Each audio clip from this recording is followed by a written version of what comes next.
Inilah Injil suci menurut Santo Lukas.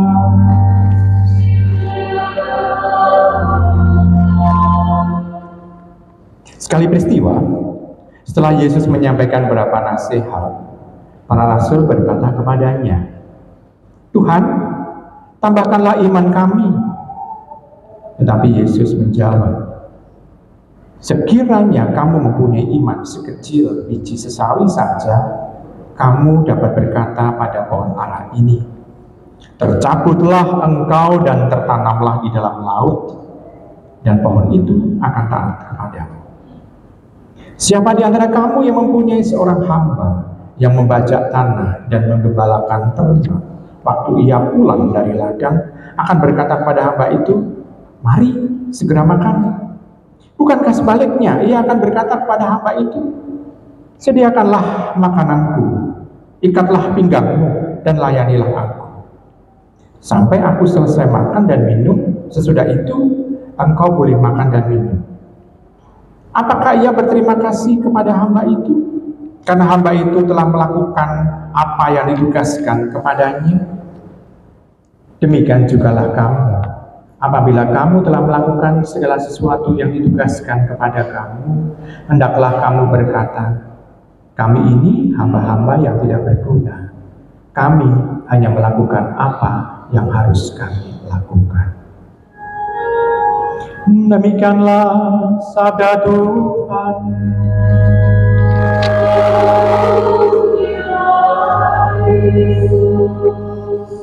Ibu bapak, saudari-saudari kasih Yesus Tuhan. Di dalam bacaan Injil kita mendengarkan di sana para murid meminta kepada Tuhan supaya Tuhan menambahkan iman kepadanya. Namun Tuhan menjawab, "Sekiranya kamu mempunyai iman sekecil biji sawi saja, kamu dapat berkata kepada pohon ara itu tercabut lalu dibuang ke laut dan pohon itu akan taat kepadanya." Nah, di situ kita bisa melihat iman yang katanya seperti dalam kata benda adalah sesuatu yang dimiliki oleh orang. Itu tidak punya maknanya kalau tidak dilakukan. Karena justru fungsi iman memang dalam bahasa teologi adalah tanggapan atas wahyu Tuhan. Ini istilah teologinya. Jadi iman itu adalah tanggapan dari wahyu Tuhan. Maka iman itu sebetulnya adalah anugerah dari Tuhan itu sendiri. Nah, dengan demikian kita bisa melihat, karena ini berupa tanggapan, maka ini bukan kata benda menjadi milik begitu, enggak. Namun yang dikerjakan. Jadi bukan menjadi milik, seolah-olah kita menjadi pengumpul begitu saja. Enggak, tapi ini yang dikerjakan. Dengan pengerjaan itu, orang makin lama akan makin mampu untuk bisa mempunyai iman yang besar juga. Karena semakin giat orang itu melakukannya, semakin orang itu mempunyai iman yang besar pula. Jadi bukan hanya iman diberikan begitu saja, lalu orang nggak melakukan apa-apa. Maka seringkali kan saya lalu mempunyai satu anggapan bahwa orang itu katanya orang Kristiani itu bisa selamat karena beriman kepada Allah, kepada Tuhan Yesus sebagai penebus, sebagai gembala, dan sebagai penyelamat satu-satunya. Katanya begitu, orang akan mengalami selamat kekal. Dan orang dibaptis. Nah, tetapi kalau seandainya saya juga beriman, saya dibaptis, tetapi kehidupan saya ini molimo melaku kabeh. Molimo melaku kabeh. Jadi perlu dijelaskan molimo itu apa? Main judi maksudnya, madon, main perempuan, terus apa lagi? Main minuman, mabuk-mabukan, terus apa lagi? Aku rapal karena tidak melakukannya. Tapi yang jelas adalah hal negatif semuanya.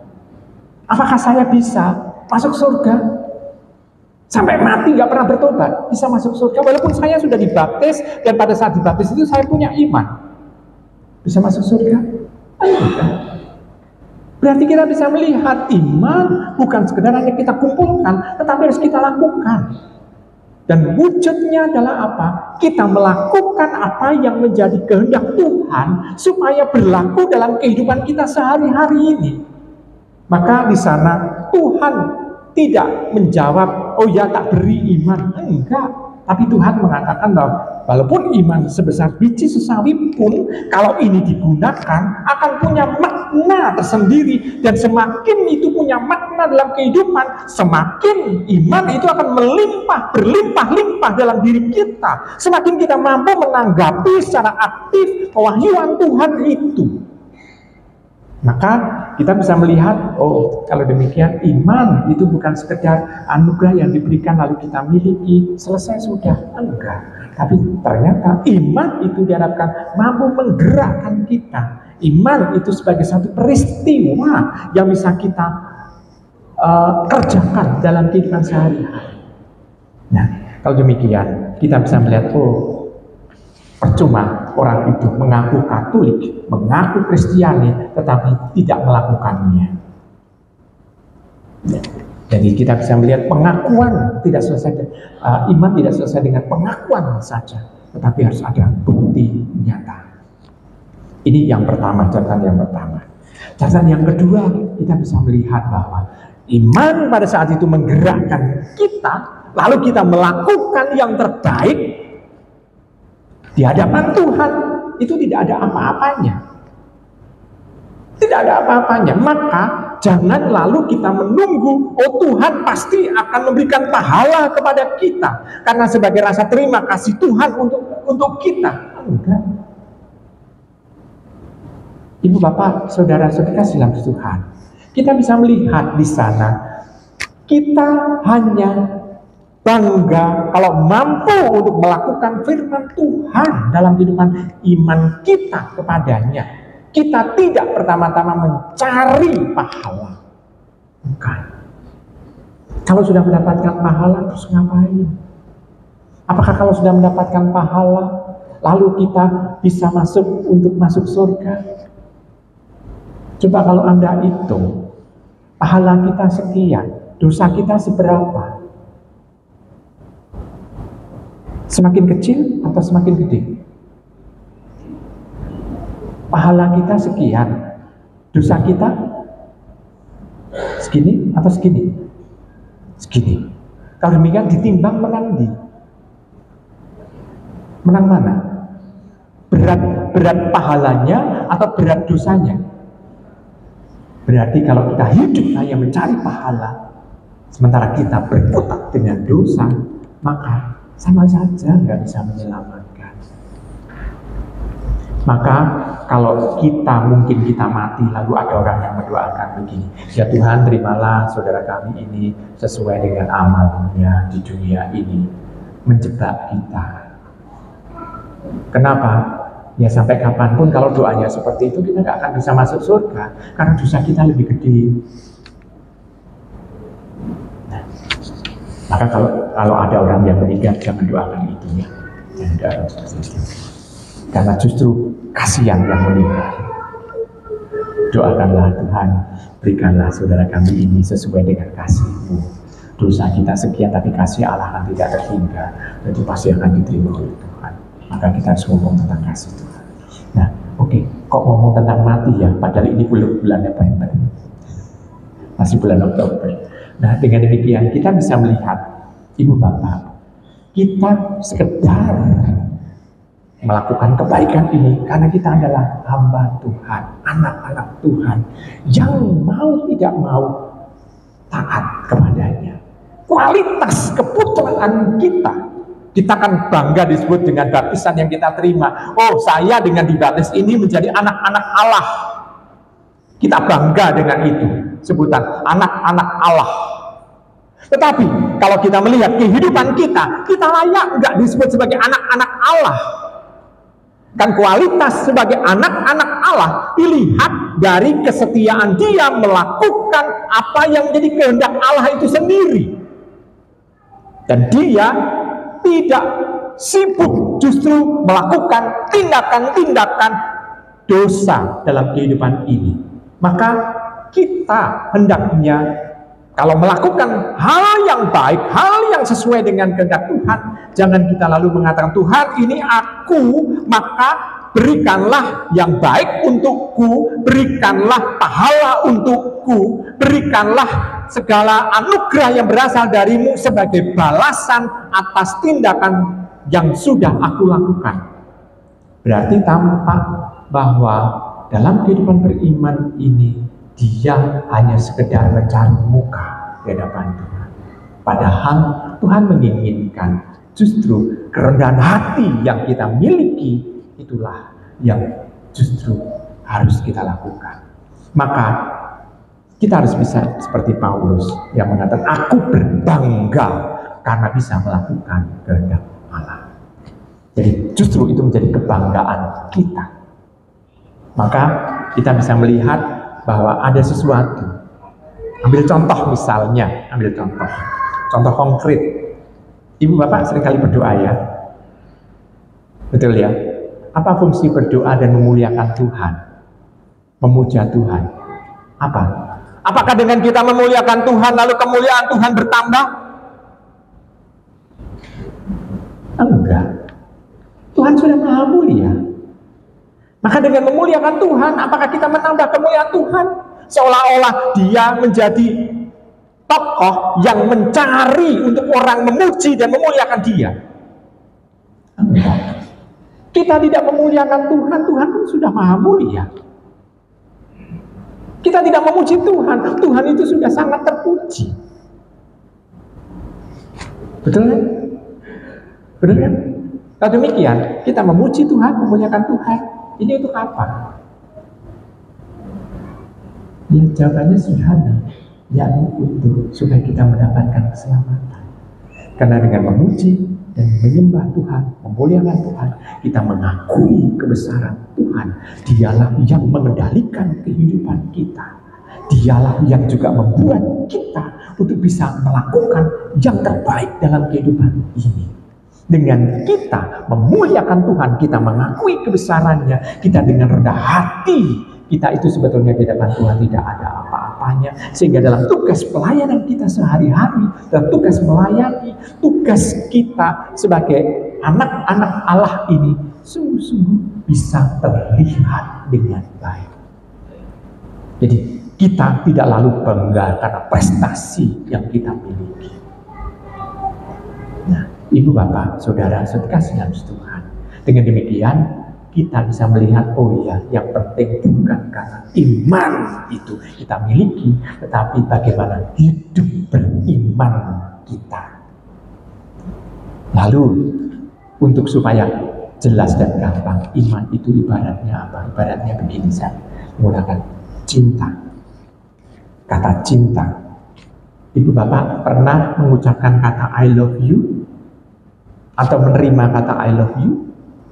Pernah? Pernah? Pada saat Anda memberi kata cinta, aku cinta padamu, atau aku menerima cinta orang, Anda menerima apa? Apa yang Anda terima? Apa yang Anda berikan? Halo? Apa yang Anda terima? Apa yang Anda berikan? Dengan cinta itu. Oh ya, saya memberikan cinta karena saya berjanji dengan berikan cinta.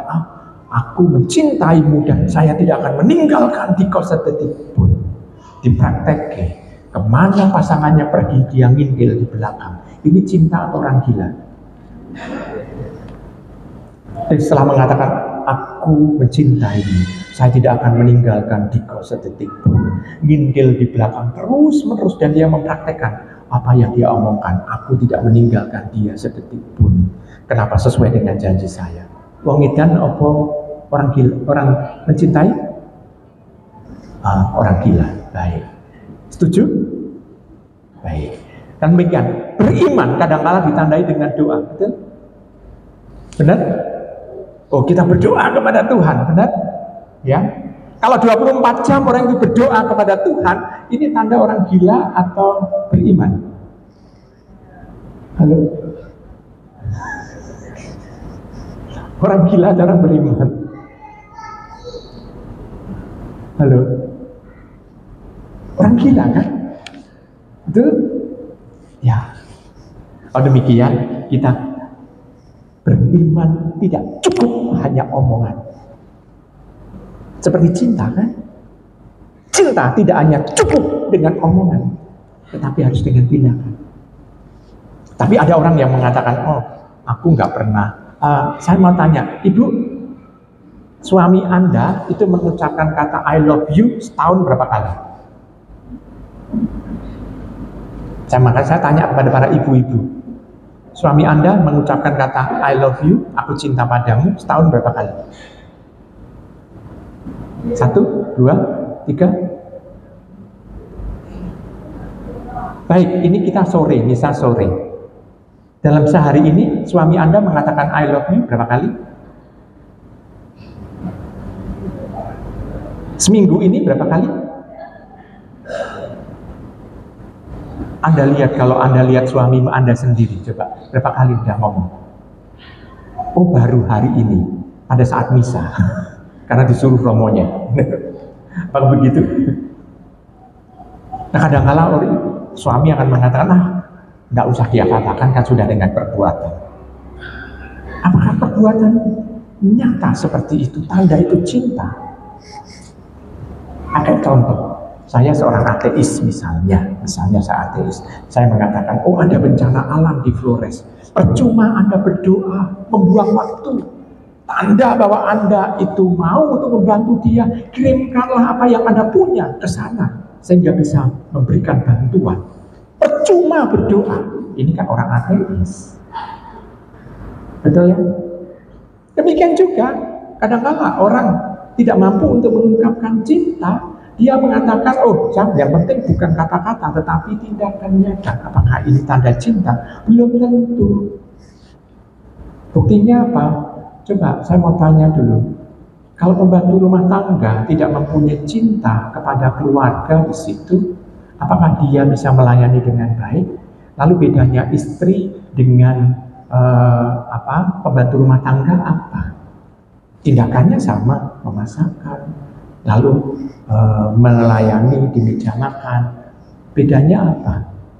Bedanya adalah pembantu rumah tangga tidak mempunyai hak untuk mengatakan I love you kepada suami itu. Betul? Benar? Betul? Benar nggak? Betul kan? Jadi maka kita bisa melihat cinta harus diwujudkan dengan kata-kata dan tindakan nyata. Demikian juga dengan iman, kita ungkapkan dengan doa, tapi juga dengan perwujudan yang nyata di hadapan Tuhan. Jadi tidak hanya separuh saja. Maka kalau kita minta kepada Tuhan, oh saya minta Tuhan akan iman kepadamu, tok begitu, kurang lengkap. Maka kita harus mewujudkannya. Semoga dengan renungan ini Anda semakin mampu untuk hidup beriman dalam kehidupan yang nyata. Selamat merenungkan.